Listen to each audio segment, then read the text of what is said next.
Buenas noches, mi nombre es Alexander y me acompañan mis compañeros Franz y Yamilet. Somos estudiantes de Administración de la Universidad Tecnológica del Perú y le agradecemos el tiempo que nos brinda. El objetivo de esta entrevista es académico. Buscamos identificar oportunidades de mejora en cuatro áreas de gestión del talento humano. Son la capacitación, entrenamiento, clima organizacional y salud organizacional para elaborar planes de mejora en cada de una de ellas. La entrevista tomará entre 25 y 30 minutos. ¿Nos da su autorización para comenzar? Bien, buenas noches.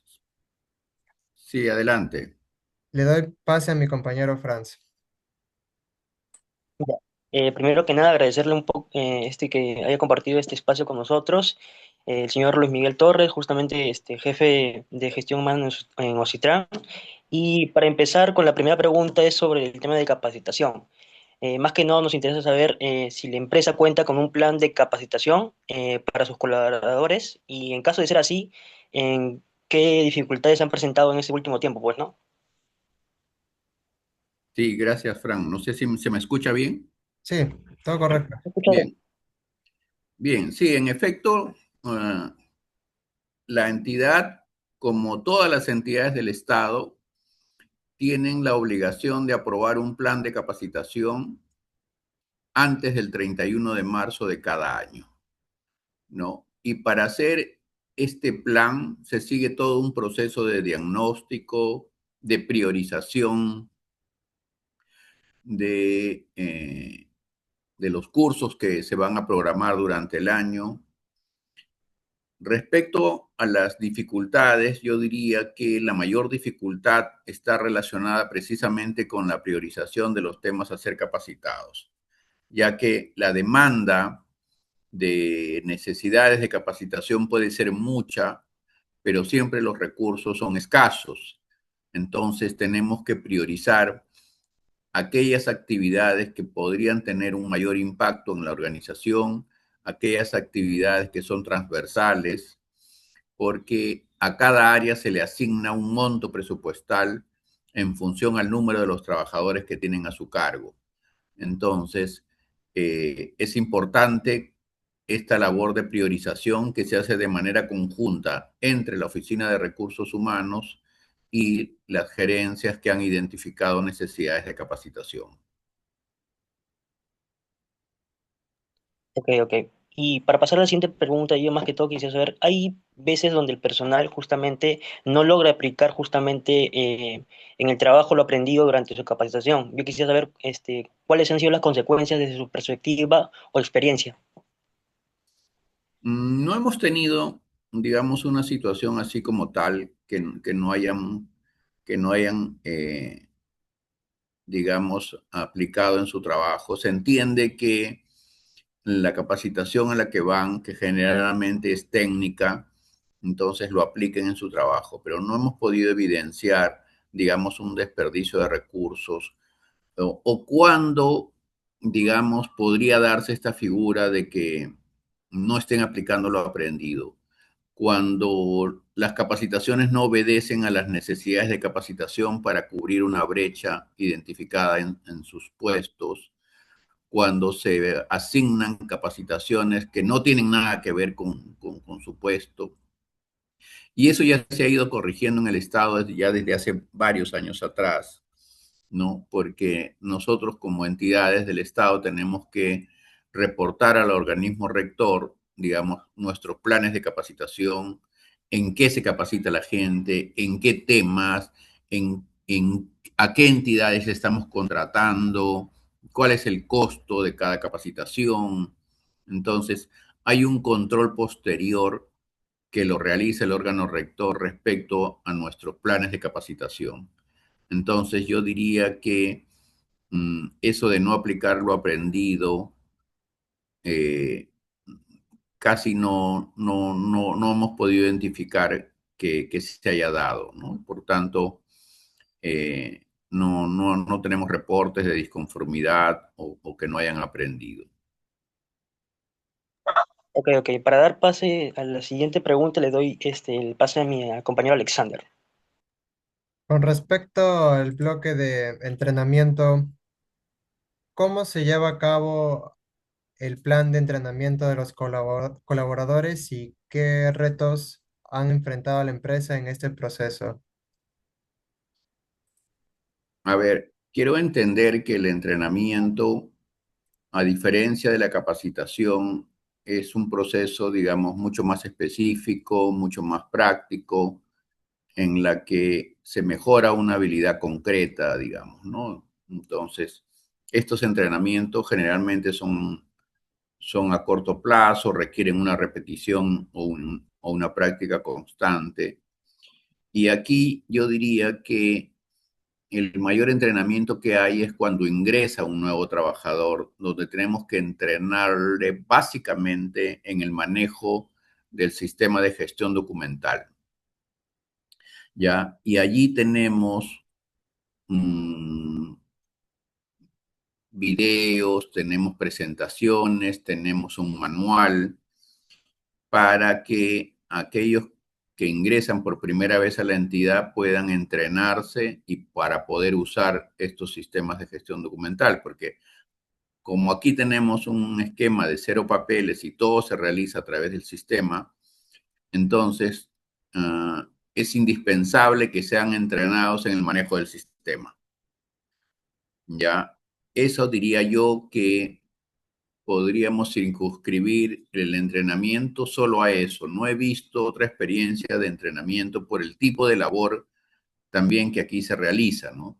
Si tuviéramos, por ejemplo, si esto fuera una fábrica o una industria, allí sí la labor de entrenamiento sería mucho más vital.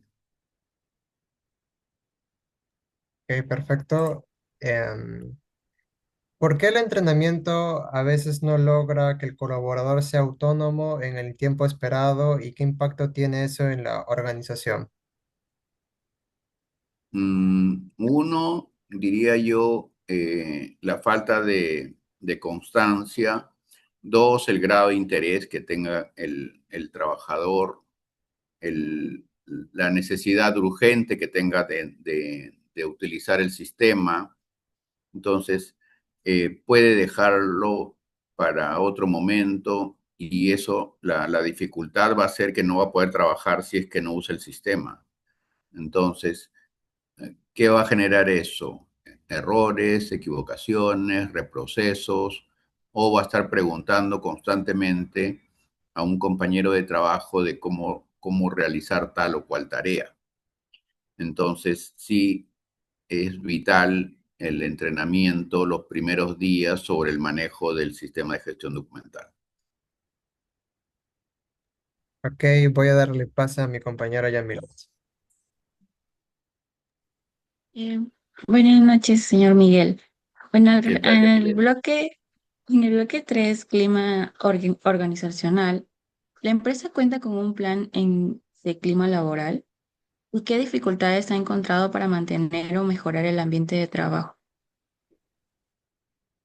Sí, desde luego que contamos con un plan de clima laboral uh, y, y digamos más que dificultades, yo diría que tenemos muchas satisfacciones porque hemos comenzado a medir desde el año 2022 y ya tenemos, digamos, 4 años consecutivos de medición de clima con una misma metodología. Nosotros utilizamos la metodología de Great Place to Work, que es un estándar mundial de medición de clima.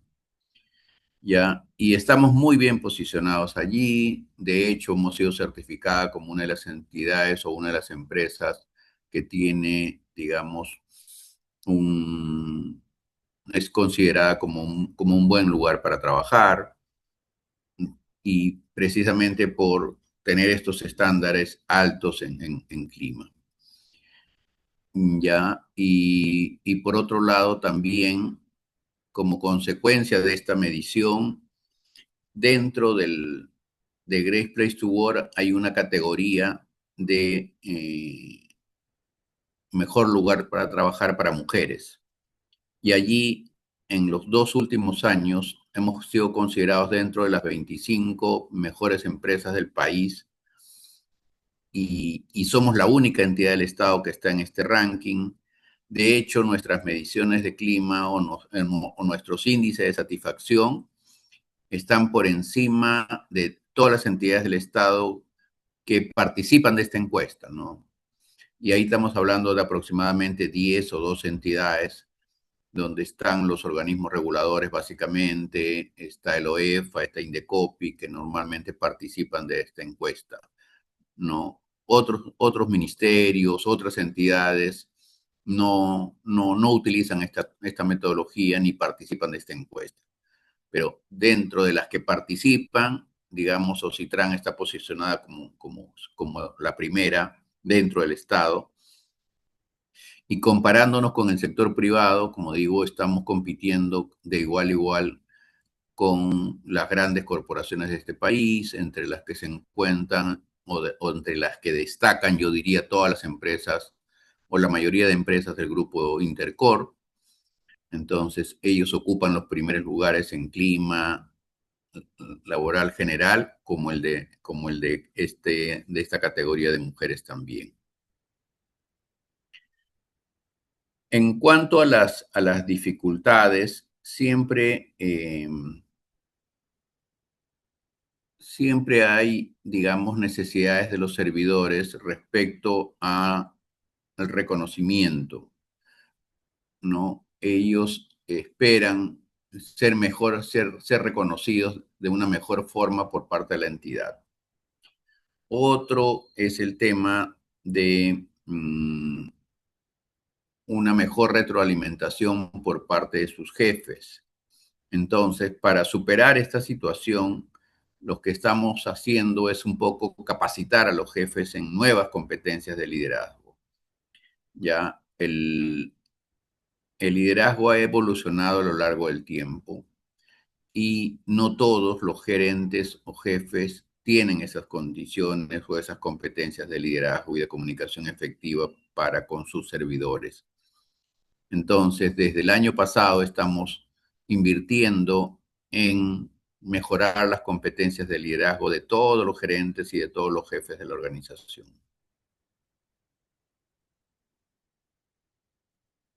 Bien, ¿cómo han impactado esos problemas de clima en la motivación y en el desempeño del personal?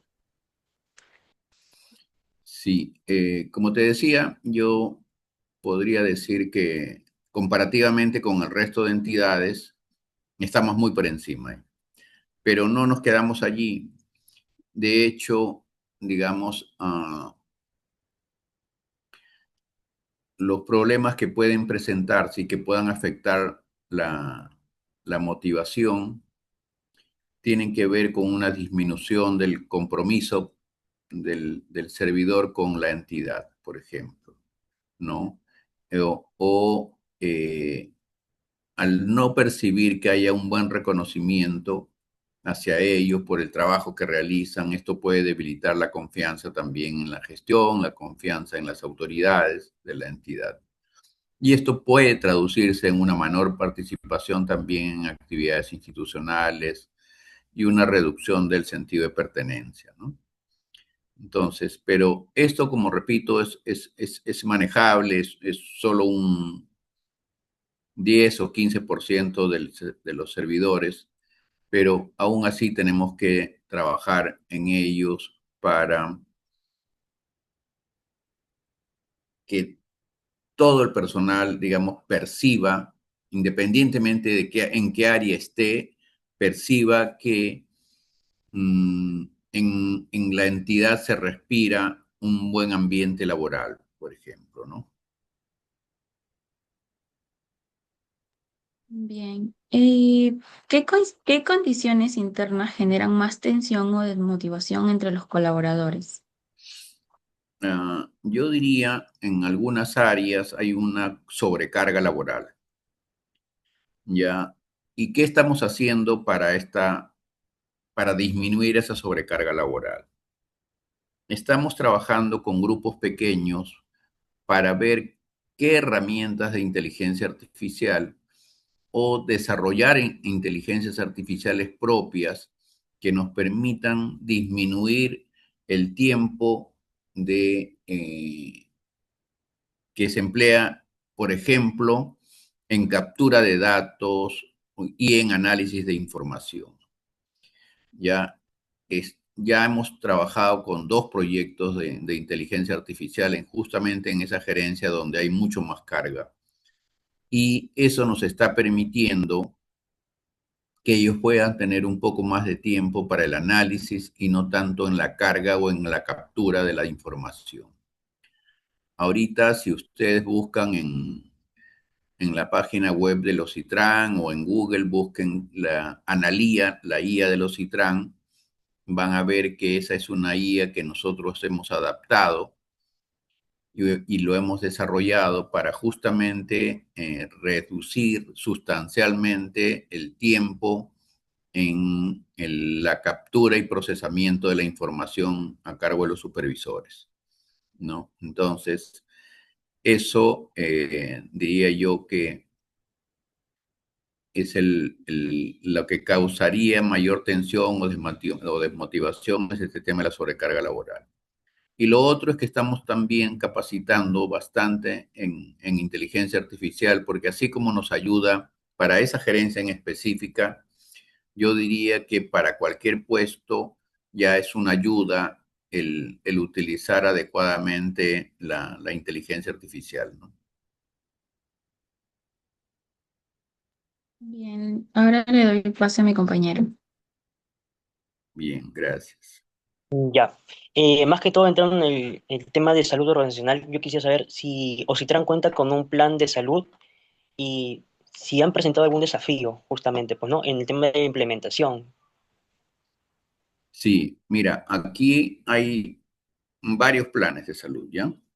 Uno es mm, un plan de salud que, digamos, es el equivalente a un seguro privado de salud, un seguro médico familiar, donde los trabajadores tienen derecho a esta afiliación y esto es complementario a la seguridad social, a lo que brinda de salud.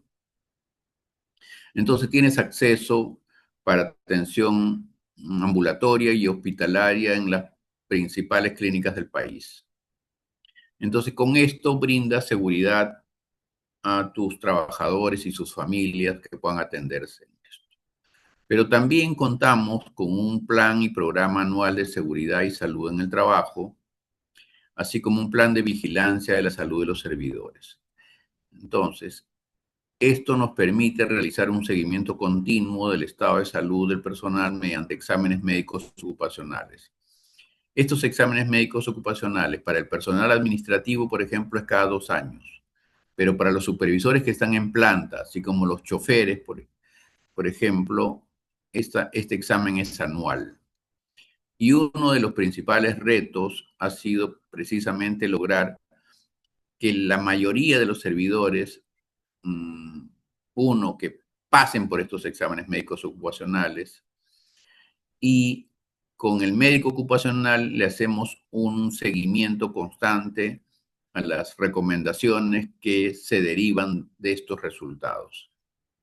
Y si bien existe interés y participación en estas evaluaciones y actividades de salud, en la práctica no siempre es sencillo sostener hábitos saludables en el tiempo, ¿no? Por ejemplo, lo que están relacionados a la alimentación, la actividad física, el cuidado de la salud visual. Nos hemos acostumbrado toda una vida a alimentarnos de una determinada forma. Y cuando tenemos cierta edad, pasada los 40 años, diría yo, comienzan a haber dificultades, precisamente producto de esta mala alimentación que nos acostumbramos todo el tiempo. Excesos de carbohidratos, falta de proteína, falta de frutas y verduras, ¿no? Y en cuanto a actividad física también, ¿no? Y otra dificultad, digamos, u otro desafío ha sido cómo convences al personal para que pase por este examen médico ocupacional, que si bien es obligatorio, en la práctica tenemos que hacer un seguimiento constante y una sensibilización, sobre todo para que ellos comprendan la importancia del examen médico ocupacional. Y a través del examen médico lo que le decimos es que podemos detectar en una situación temprana una enfermedad que puede ser grave para ellos. Y de hecho hemos encontrado, ¿no? Hemos encontrado cánceres, por ejemplo, en su primer estadio y con un tratamiento, digamos, temprano y adecuado, han podido superar una enfermedad como el cáncer. Pero si no hiciéramos estos exámenes médicos o si los trabajadores no pasan por este examen médico, por más que la entidad los ha contratado, entonces puede que sea muy tarde cuando se detecte una enfermedad de esta naturaleza. Entonces, cuando detectamos uno o dos casos, eso nos sirve de ejemplo para sensibilizar en los demás. Y yo diría, hemos tenido coberturas del 90% más o menos del personal, ¿no?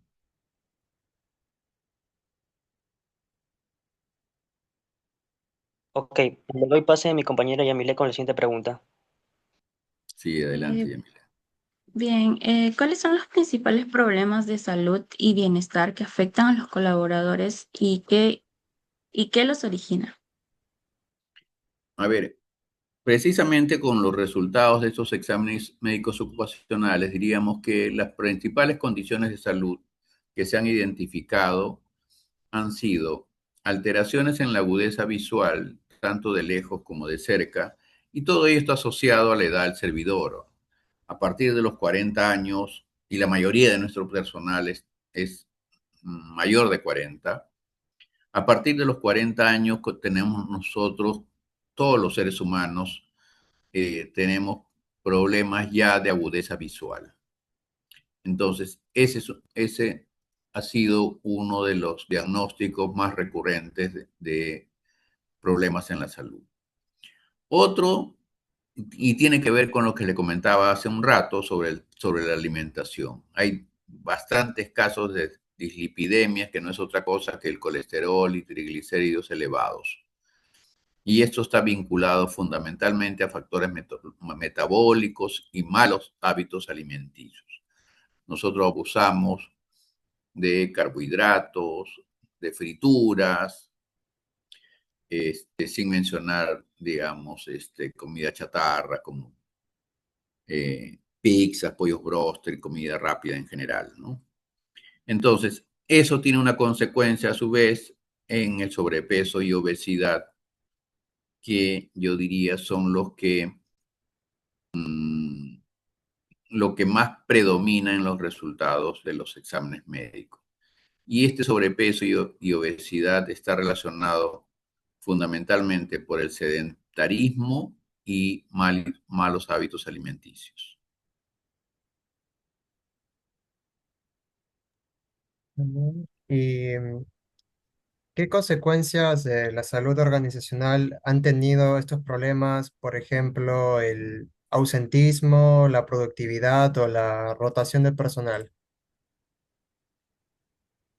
Yo diría que no hay mayor evidencia de consecuencias negativas en términos de ausentismo, productividad o rotación, ¿ya?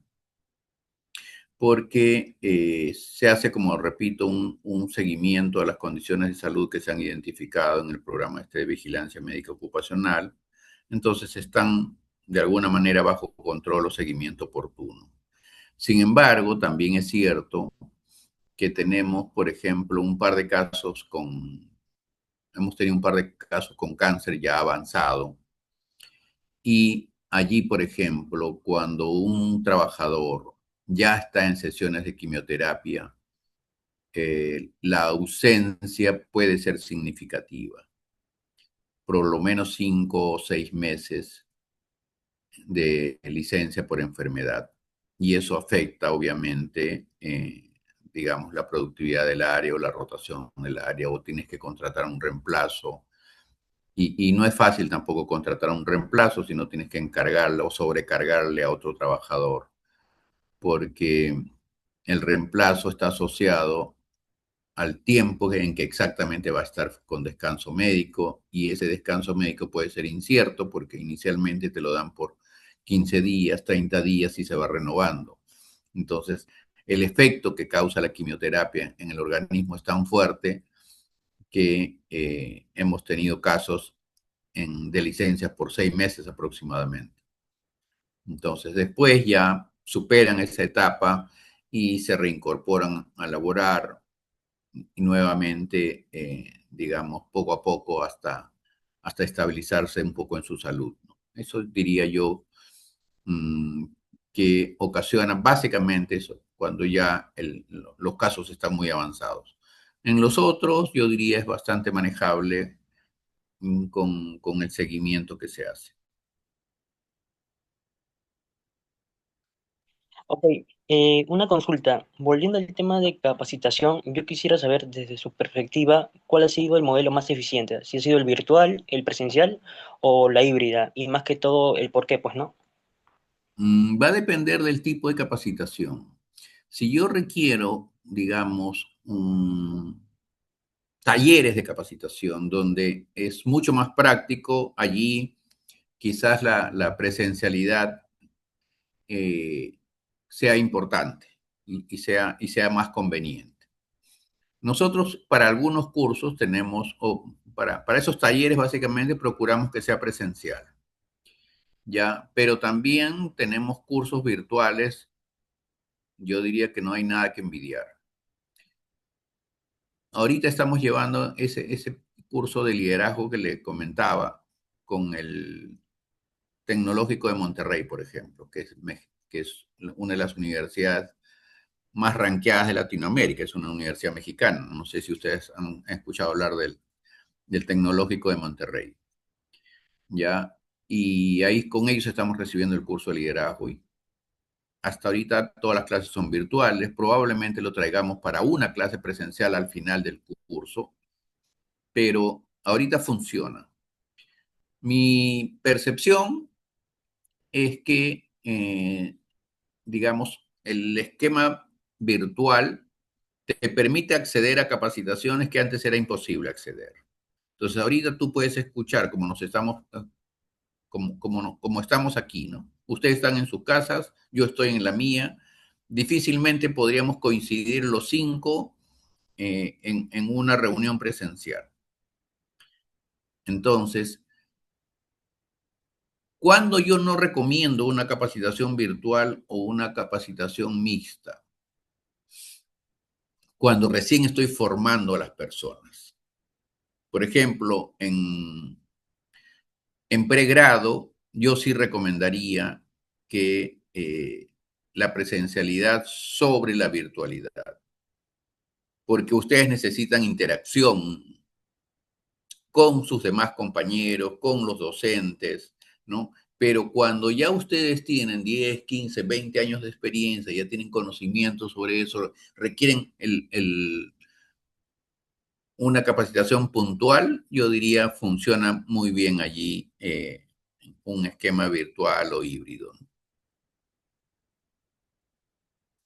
Sí, y una última pregunta sobre entrenamiento. Yo tengo esta duda sobre cómo se evalúa el progreso de un colaborador durante las primeras semanas de entrenamiento. Yo diría básicamente en el uso de la herramienta, porque estás entrenando para que esa herramienta, que es la única que hay para que pueda él desempeñarse, la utilice bien, ¿no? Y al comienzo le va a costar porque va a ser nuevo para él. Entonces, por más videos que haya, por más cursos que hayan grabados y todo sobre eso, siempre va a requerir, digamos, el apoyo de otra persona. Y a eso le llamamos nosotros el sponsor, que, que lo patrocina a él, le encargamos a alguien para que sea su acompañante o su sponsor durante el primer mes.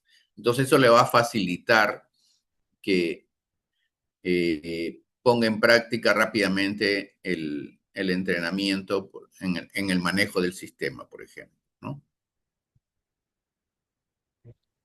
Ya, hemos llegado al final de nuestra entrevista. En nombre de todo el equipo, queremos expresarle nuestro sincero agradecimiento por el tiempo brindado y por la apertura con la que ha compartido esta información. Sus respuestas son fundamentales para elaborar propuestas concretas de mejora en cada una de las áreas abordadas. Le reiteramos que toda la información será usada únicamente con fines académicos y ha sido un honor contar con su tiempo y experiencia. Muchas gracias. Bien, Muchas que gracias. les vaya muy Muchas bien a ustedes gracias. también, el mayor de los éxitos. Sí, gracias. Gracias. Gracias, Fran.